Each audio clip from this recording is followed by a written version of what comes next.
In 1995, a murder took place that rocked the heart of Friday Night Lights, Texas.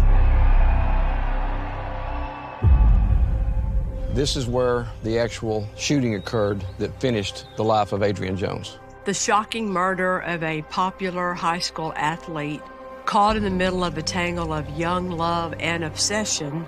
The intensity and the emotion was white hot.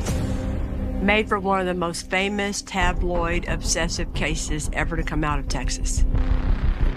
This was the most unforgivable crime I've ever investigated. She was really athletic. She was really nice. We lost a member of our family. It's our school family. It just breaks my heart.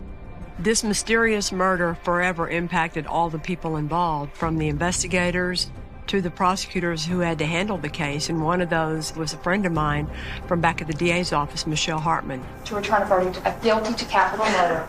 And even to the high-powered defense lawyers. Might this make it just a little easier to overcome another person who was healthy? Regardless of who you believe was responsible, it wrecked the lives of 3 different families.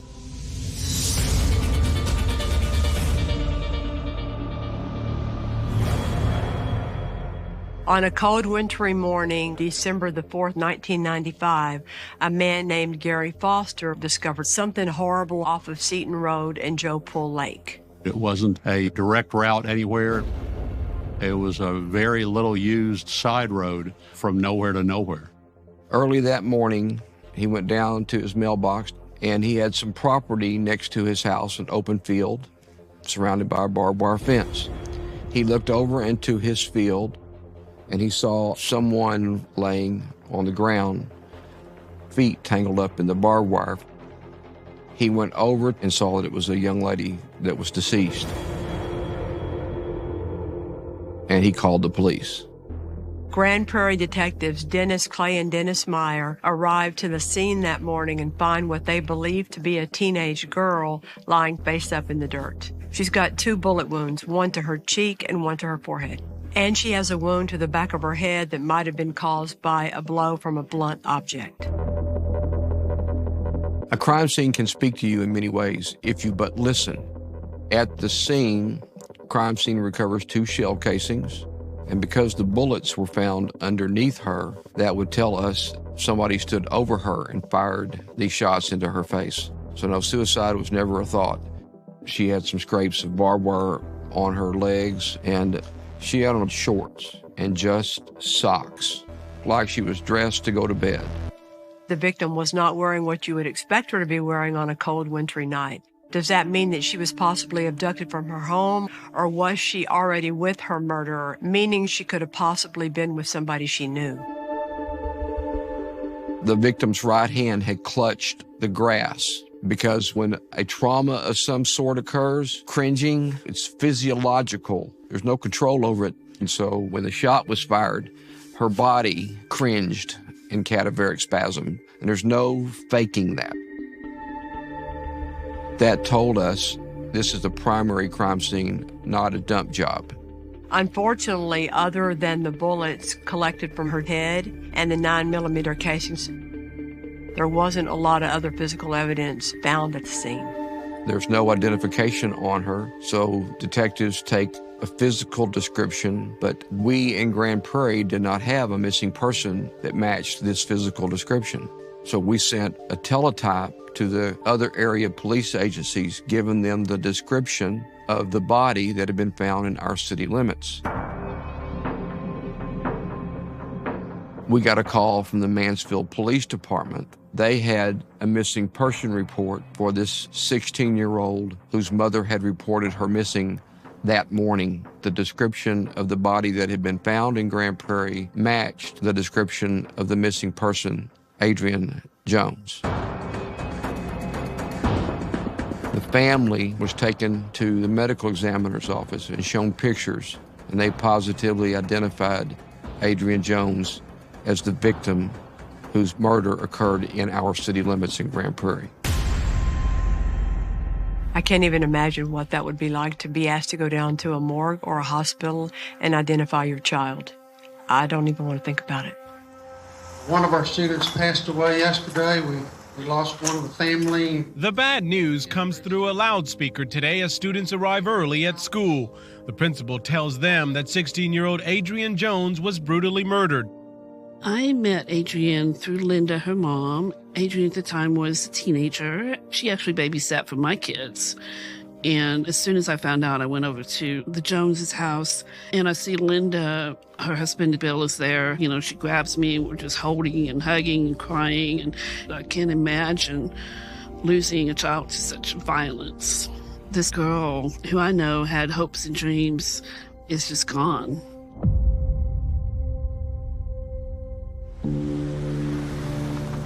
Mansfield is a small town, all-American, you know your neighbors.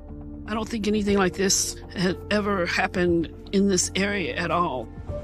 Mansfield's a very close-knit Texas football town, really dedicated to its sports and school and church, and this struck to the heart of everything that people were fearful about their own kids. It was just so hard to believe. Who would want to do this to her?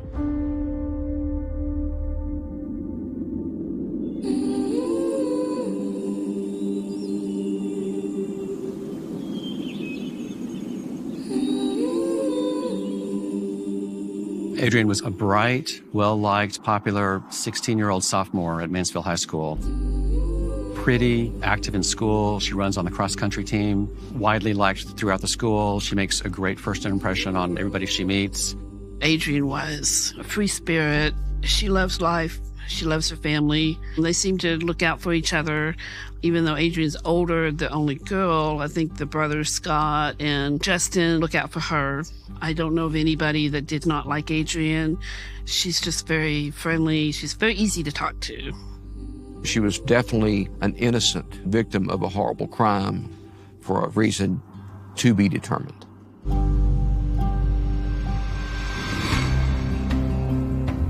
There's an oath that we take as a homicide investigator to let nothing deter us from finding the truth about who took the life of the loved one on behalf of the surviving members of that loved one's family. And as a detective, the 25 homicides that I was involved in, I solved every one of them. So the street cops gave me the name, Mr. Homicide, and I was determined to solve this one as well.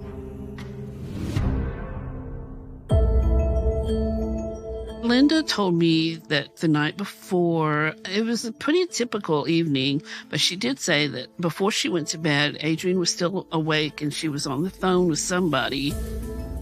Her mother asked her who she was talking to, and she said she was talking to David from the track team. And her brother told us that around 2 o'clock, he heard her slip out of her bedroom window. Apparently, she routinely would go out in the middle of the night and talk to her friends. Her brother, Justin, does remember hearing a car outside and a car door and maybe seeing Adrienne getting into the car, and then he falls back asleep. And that began, for us, the development of the person of interest, David Graham. Adrienne knows David through cross country. They run together, but also when they had to go out of town, they ride the bus together. So they were just acquaintances as far as anybody knew. David Graham is a senior at Mansfield High School. He's an excellent student. He's actively involved in the ROTC. Everyone thinks of him as a real straight arrow. When the investigators interviewed David Graham, he told them that on the night she disappeared, that he was studying with his girlfriend. The detectives asked David if he called Adrienne late at night. He said he did not, and his girlfriend confirmed David's alibi. In 1995, all phone calls were hardline to hardline, so there aren't going to be any telephone records that give you times and calls made. Because David Graham had an alibi, there was nothing else connecting him to the case, the investigation moved on to focus on other people. The autopsy was performed by Dr. Mark Krause of the Tarrant County Medical Examiner's Office. In his autopsy report, there's no evidence of sexual assault. And the ballistics check on the shell casings and the bullets found at the crime scene identified a Russian Makarov 9mm as the weapon that caused the bullet wounds. Dr. Krause believed a claw hammer caused the blunt force trauma to the back of Adrienne's head. Basically, a month and a half after Adrian's murder, the investigators had talked to every person of interest that had been brought to their attention during their criminal investigation. There was no other person or persons for them to pursue or continue investigating. Well, in February, the case goes cold. Sometimes luck is what happens to break a case. And 8 months later, that lucky break comes from over 1,000 miles away. The media coverage is as intense as I've ever seen. We had a made-for-TV movie and a book to contend with.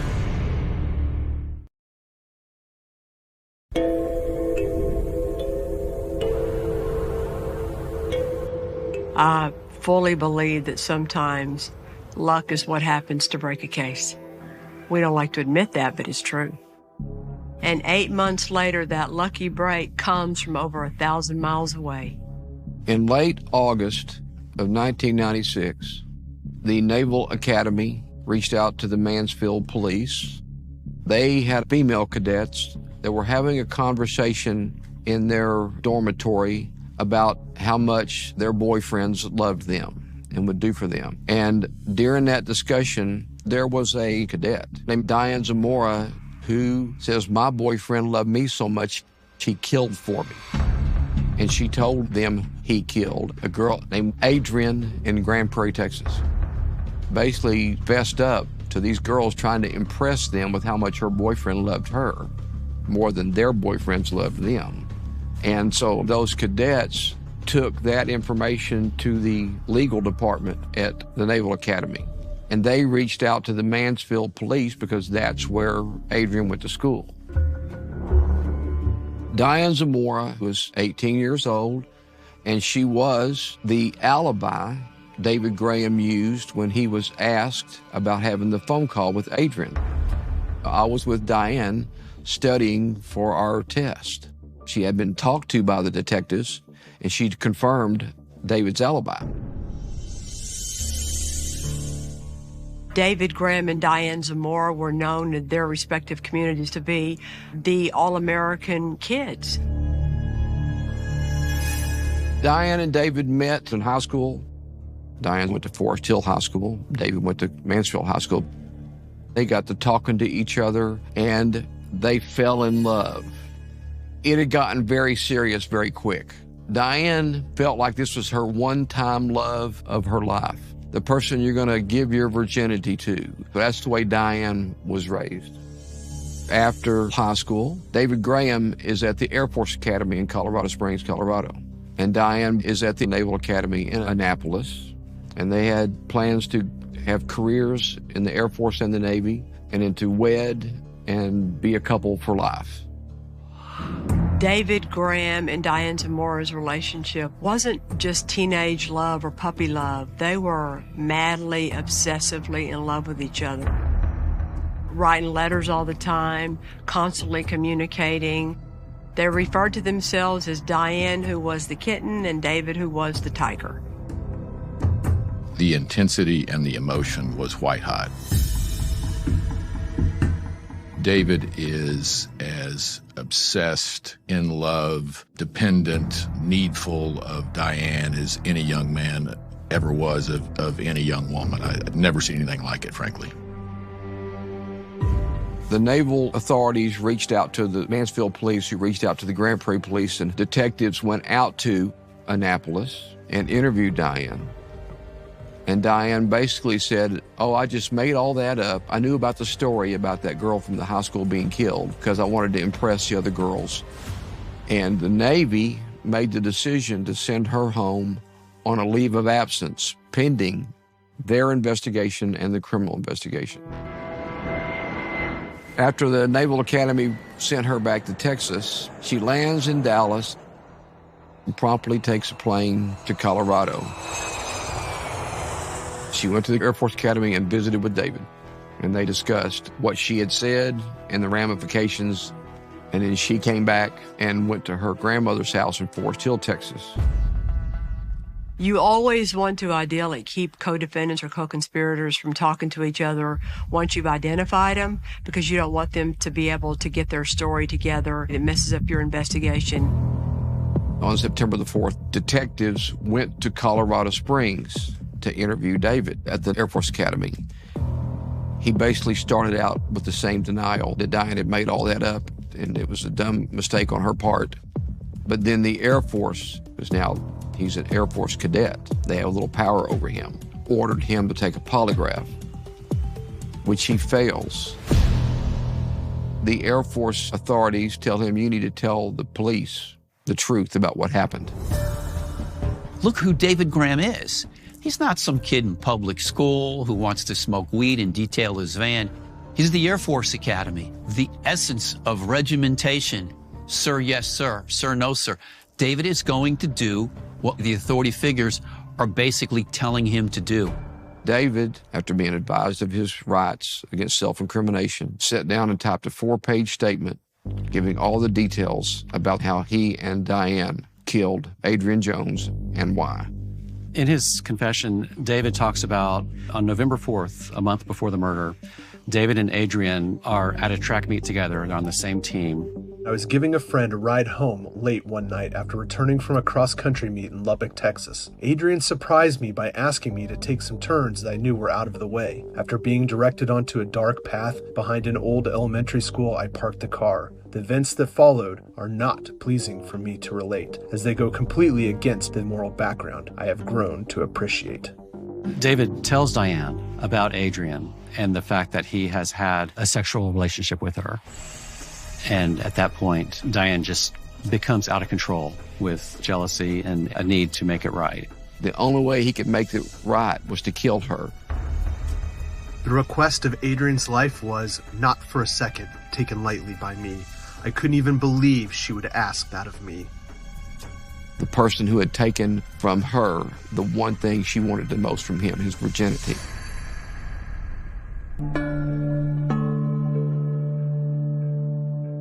He was on the phone with Adrian, and he was telling her he needed to talk to her about something, and she agreed to come out of her bedroom through the window and get in the car with him to go out as a friend.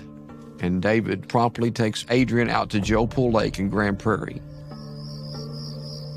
They had a set of weights in the back floorboard behind the passenger seat. Diane was in the trunk. Diane pushes the back seat down and crawls into the inside of the car. David begins trying to break Adrian's neck. Diane's in the back seat. She takes one of the weights and smashes Adrian in the back of the head.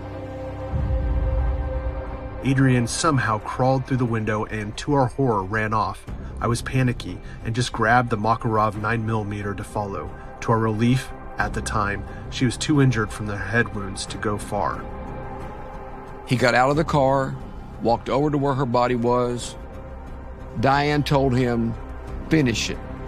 Stood over her and fired these 2 shots into her head. And they got back in the car, and Diane said, we shouldn't have done that. And David said, nice time to tell me that.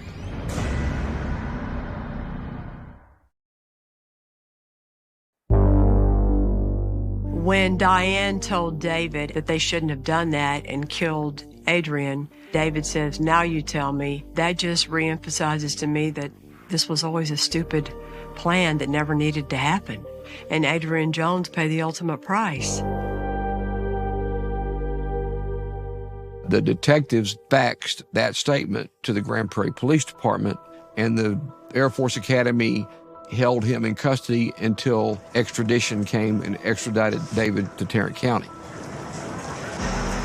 And the sergeant calls me and one of the other detectives initially involved in the case into his office. And he tells us we were going to get a warrant for Diane Zamora's arrest for capital murder.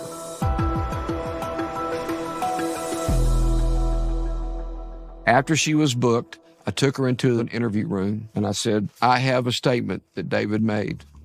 I gave her one example from each page, some specific thing that he said happened, and I showed her his signature on the bottom of each page. So I said, would you like to go upstairs and give me a statement? She said, yes, I would. In her statement, she talked about the virginity aspect and how that had torn her heart. I mean, she just had this mentality. Our virginity was supposed to be shared between each other. I don't think I was thinking. In fact, I know I wasn't thinking.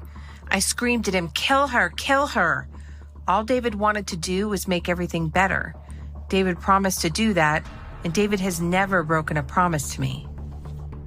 And he had so violated her lifelong thoughts about love and marriage that she decided that the only way he could make it right was to kill Adrian Jones. She talked about how she went and got in the trunk and it was her mother's car, and the events around the actual attack were similar to David's statement.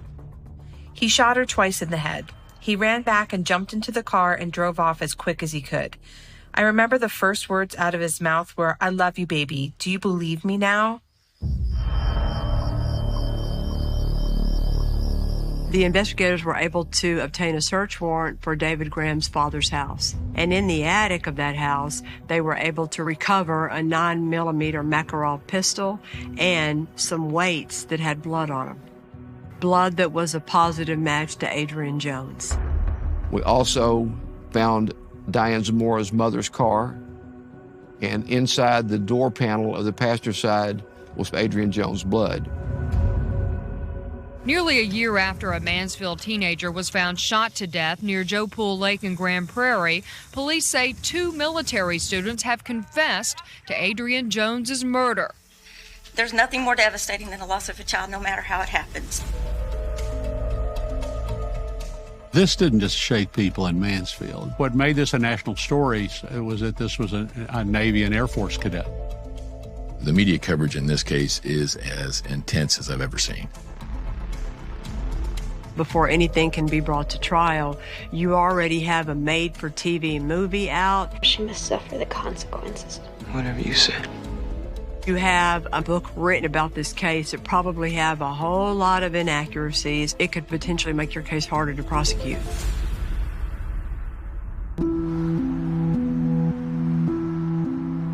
David Graham and Diane Zamora were both being held in custody, but on separate floors at the Tarrant County Jail. Although they both basically confessed and admitted their involvement to law enforcement for what happened to Adrian Jones, you wouldn't know that by the way they were interacting with each other in the Tarrant County Jail. After they've been arrested and they're in jail awaiting trial, they start writing each other letters. They send each other letters with doodles in the margins and heart shapes, and they're still living in this teenage emotional bubble. It was a hard summer for the both of us, and I can't help but cry because it was all in vain. About the trials, what we talk about should stay out of letters for obvious reasons. The academy was your dream, and I crushed it, and I want to just kill myself over it. I don't know if this will make you feel better or worse, but I'm told my case will be easier to defend than yours. Maybe I'll just die in my sleep, and you can pin everything on me and go free.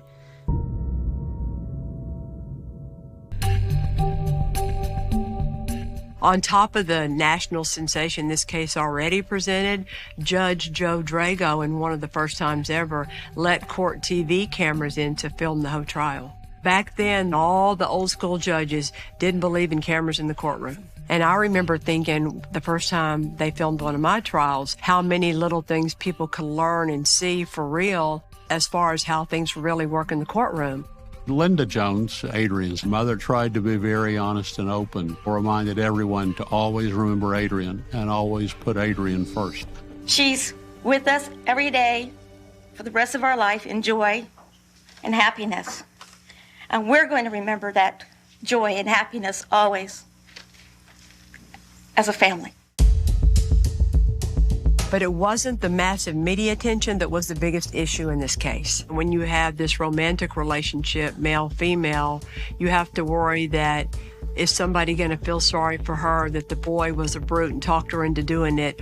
Or is somebody going to maybe feel sorry for him that this conniving, cunning woman talked him into doing it? And you always have to worry about that happening because it only takes one juror to buy into that story for it to be a problem with your case.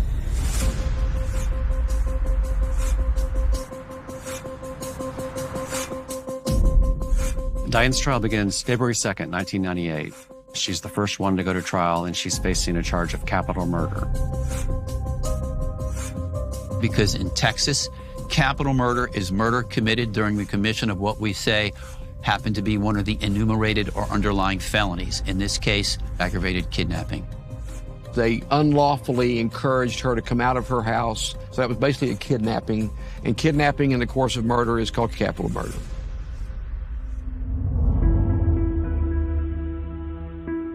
All right.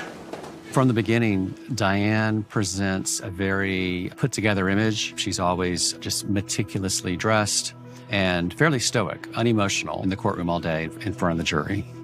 Even if Diane Zamora's defense strategy would be, I didn't really mean for this to happen. David Graham is the big, strong guy with the temper. He's the one that pulled the trigger. If she's in the car, what is she doing in the car? Is she still telling him to do it? Is she running away? Is she saying stop? Those are all the little pieces of the evidence that the prosecution has to make sure they make clear to the jury. At the conclusion, the picture will be graphically clear, and each one of you will feel compelled by the law and by the evidence to return a verdict of guilty to capital murder against Diane Michelle Zamora. I knew Michelle Hartman because she was my secretary when I was in County Court 7. She didn't even tell us back then she was thinking about going to law school. But to sit second chair with Mike Parrish on this big a case was a huge next big step for her.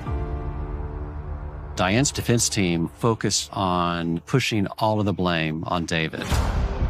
Their goal is to present David as this domineering person in every aspect of Diane's life. To her attorneys, David did everything and pretty much made her come along. You people will know what happened on that night, and you will have reasonable doubt.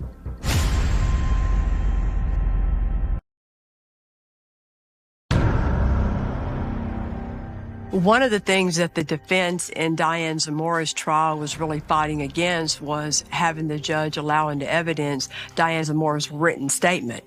In my testimony in Diane Zamora's trial, the defense attorney tried to accuse me of doing all kinds of improper things, tried to prove that I, some way or another, read every word of David Graham's statement to Diane Zamora. No, I did not. Did you coerce her in any way to give that statement? No, sir, I did not. Did you make her any promises that would induce her to give that statement? No, sir, I did not. When you know that the answers that come out of your mouth are truthful, there's no anxiety. And the judge ruled that her statement was admissible as evidence. The best way for the prosecution to clearly show her involvement in the planning and execution of the murder, the strategy would be to bring in as many witnesses as you could possibly find who can talk about what Diane said to them to show Diane Zamora's state of mind and the planning that went into this. The prosecution's first witness was a high school friend of Diane Zamora's, a girl named Christina Mason. She said, this is a girl they had sex with. They had planned her murder. You couldn't have found better witnesses that lived in the world of David Graham and Diane Zamora. Well, at first she said that she had totally cleared her conscience and that the girl deserved it. Everyone knew that the girl was a tramp and a slut and that she deserved to die. Diane said Adrian deserved to die because she had taken something of hers that she knew belonged to someone else. On top of this witness testimony, the prosecutors were able to bring into the courtroom the murder weapons, the 9mm Makarov, the barbell weights with Adrian Jones' blood on them. And then after the prosecution rested their case, the defense made what I thought was a bold and shocking move by calling their client, Diane Zamora, to the stand. When Diane takes the stand, it's really the dramatic Perry Mason moment that people expect. If you're really guilty, you don't take the stand. That's the way trials usually work, because they don't want you to break down. They don't want you to crumble. The burden of proof in all criminal cases is on the state. It's on the prosecutors to prove the case beyond a reasonable doubt. For that reason, most defense lawyers understand that, and they don't have to put on any evidence. A lot of cases end with the defense just saying, the defense rests. I think to put a defendant on the stand in a murder case is a huge risk. She's taken through a very controlled examination by her lawyer. Were you obsessed with David Graham? Yes, sir. Were you also afraid of David Graham? Yes, sir. Did you also love David Graham? Yes, sir. The best way for the defense to take advantage of Diane Zamora testifying is to have her, as much as she can, play the victim. That she was manipulated by David Graham, that none of this was her idea, and that he overpowered her and controlled her, and that wasn't the case, but they did try to play it that way. Did you hit her with a weight? No, sir. Did you hit her with any kind of blunt object whatsoever? No, sir. It looked like she'd run into something. I figured it was a fence. It gets pretty emotional. There are several times when she does cry on the stand. When the crook of his arm came down, I heard a gunshot go off immediately. You heard a gunshot? He told me she was dead. And did you believe him? No. Did you believe that David had killed her? No. The emotions seem pretty sincere. I'm sorry. I'm not sure that anyone thought she was making it up. Tell the jury what he said, please. He said, look what you made me do. The defense ends up with some evidence pointing to their relationship and the role David may have played. There's some letters suggesting that he had some control over Diane. He tried shoving it between my legs, and he put it in my mouth. He was trying to pretend he was raping me. I told him to please stop. The defense paint a picture of David as an abusive boyfriend. Most defense lawyers don't get the beauty of having a defendant like a Diane Zamora that looks so perfect. Maybe they relied on that a little too much and put Diane Zamora on the stand. This gives the prosecution a chance to cross-examine Diane Zamora and unravel whatever carefully practiced and orchestrated story she had planned to give that jury. She's asked difficult and pointed questions by the prosecutors. Did you tell Jennifer McKinney that Adrian Jones was a slut? No, sir. I believe she misinterpreted a lot of what I said, but she's not a liar. Christina Mason is a liar, though. She kind of becomes a little more negative.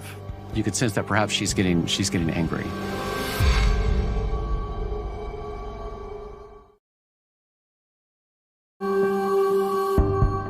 I want you to find the portion in David Graham's statement when you have Adrian in the car where David Graham says you told him to kill Adrian. Out there at the car at the murder scene. I told you his statement is very general, so it wasn't in there. But I also said my statement was not true. Did you tell Jay Guild that you would kill Adrian Jones again if you could? No, because I didn't kill her. You can practice and prep a defendant all day long, but when they get up there under the pressure, if a prosecutor goes at them the right way, they're always going to break some. And I think that you can't hide what you are. The prosecution did a wonderful job of cross-examining her, breaking apart her story, making her look a whole lot more cold and mean than I bet the defense ever wanted her to look like. Justice matters. Truth matters. Adrian matters.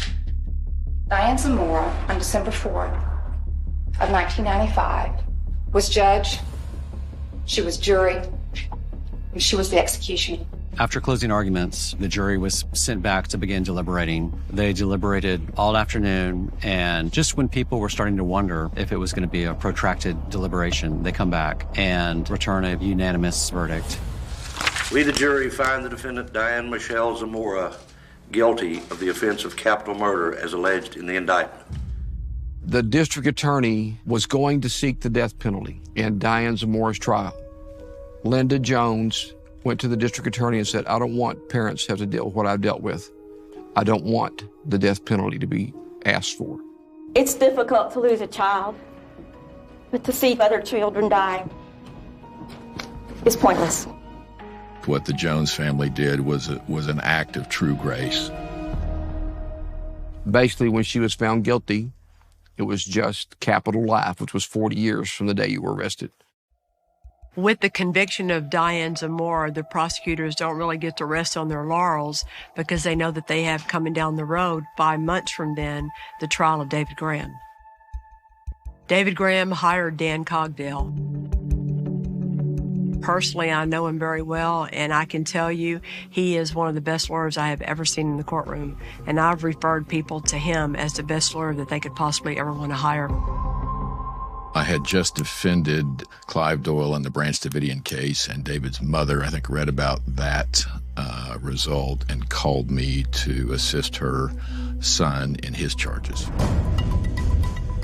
I can tell you that Michelle and Mike better be ready for Dan Cogdell because he's going to think of things to throw at them that they did not have to deal with in their first trial.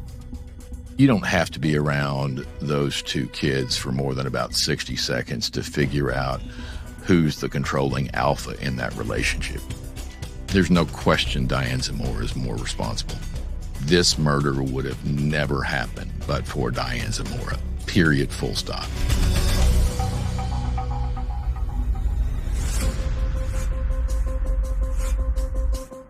Diane's trial affected David's trial in a couple of different ways. First, it increased the attention and the publicity that David's trial already had, which he needed like a hole in the head. Second, by the fact that she was found guilty, it's in the public's forefront that if one defendant is guilty, another defendant is guilty.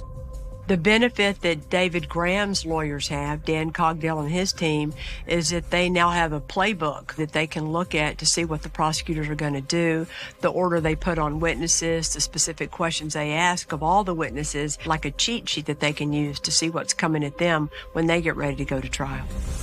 You lied to your mother about what you knew, right?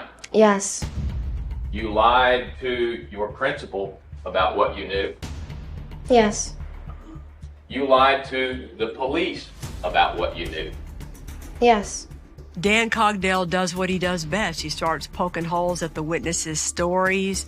Did Diane Zamora ever suggest to you that she was hiding in the trunk and came out and surprised Adrian Jones or anything along those lines? No, sir. He starts picking on the way the crime scene was processed, all the things that you would fully expect him to do. It was important to put it in as sterile of a container as possible. Yes, sir. And instead of doing that, y'all put it in a cigarette container. Yes, sir. And then Dan Cogdell brings in a brand new witness who throws a landmine in the state's theory of the case.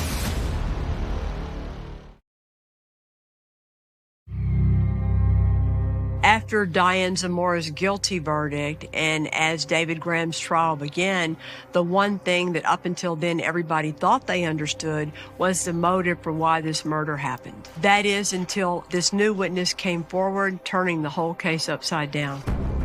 The belief was all along that David had indeed had a sexual relationship with Adrian Jones coming home from the track meet in Lubbock. And so it was out in the news about what the motive was. After Diane Zamora's trial, a friend of theirs named Wendy came forward. You drove Adrian Jones home from the Mansfield High School parking lot following the Lubbock track meet. Yes, sir. David Graham could not and did not drive her home that night. No. In Diane's trial, the state's theory was that David had to participate in the murder of Adrian Jones because David had told Diane that he had had a sexual relationship with Adrian. Wendy's testimony showed that David never had a physical relationship with Adrian. Therefore, the state's theory that that was the reason that he agreed with Diane to kill Adrian, I think it should cause a reasonable doubt with the jury. But I think this strategy really hamstrung the defense that David would lie about whether he was intimate with Adrian merely gives the prosecutors the opportunity to say if he'll lie about this thing, he's lying about everything. So what do you have in this case? David Graham's written admissions corroborated by physical evidence found in his father's attic, including the murder weapon itself. You have weights that have Adrian Jones' blood on them.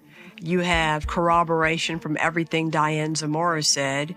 So whether or not he made up this story to Diane about his involvement with Adrian Jones, it makes the murder more stupid, but it doesn't lessen his culpability at all. You know that she was the sacrifice on the altar of David Graham's ego, his cowardice, and his utter lack of humanity. On July the 24th, after 10 hours of deliberations, the jury convicts 20-year-old David Graham of capital murder. When it was all over, I felt badly for Linda. By this time, she was exhausted. I think we all felt bad for these families and for these kids and the lost future. I remember her eyes with joy. You will with fear. I have no hate for you. I can't hate an animal, for they are ignorant, dumb, and blind. They ruined so many lives, so many families. And unlike my brother, I can hate an animal, and I hate David Graham. He's your prisoner, Sheriff. David Graham and Diane Zamora are both still sitting in the Texas Department of Criminal Justice. Since they were 20 when they were convicted, when they are 60 years old is when they will first be eligible for parole.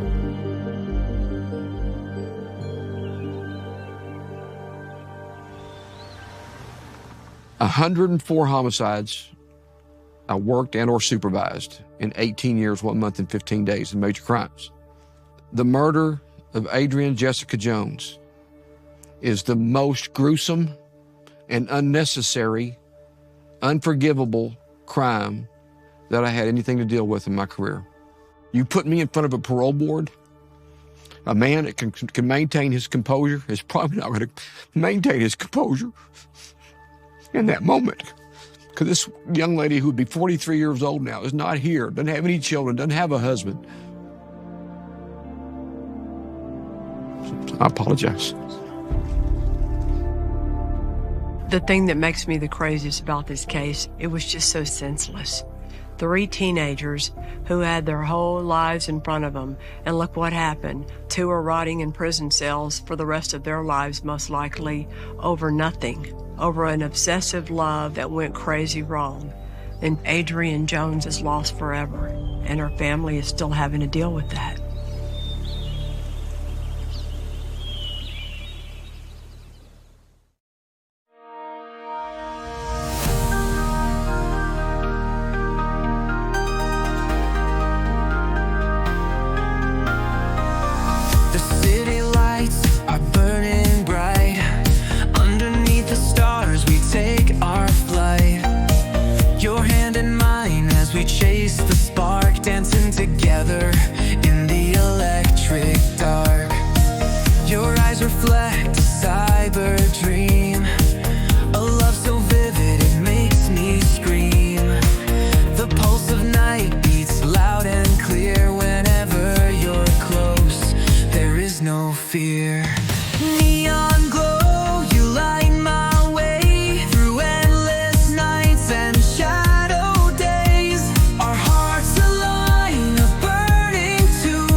Time stands still.